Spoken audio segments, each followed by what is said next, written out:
இருக்கிறதுலே ரொம்ப ஹெல்த்தியான சூப்புன்னு பார்த்தீங்கன்னா அது முருங்கைக்கீரை சூப்பு தாங்க.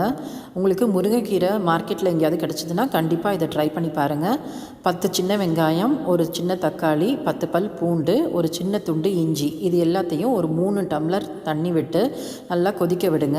கொதிச்சிட்ருக்கும்போது அதில் ஒரு ஸ்பூன் ஜீரகம், ஒரு ஸ்பூன் மிளகு, ஒரு ஸ்பூன் மல்லி, கொஞ்சம் உப்பு, கொஞ்சம் மஞ்சத்தூள் எல்லாத்தையும் கலந்து நல்லா கொதிக்க விடுங்க. கீரையை நான் ஏற்கனவே வாஷ் பண்ணி எடுத்து வச்சுட்டேன். 2 கைப்பிடி கீரை சேர்த்து நல்லா கொதிக்க விடணும். 10 நிமிஷம் மட்டும் கொதிக்க விட்டால் போதும். கீரை எப்போதுமே மூடி போட்டு கொதிக்க விடக்கூடாது. திறந்து வச்சு தான் கொதிக்க விடணும்.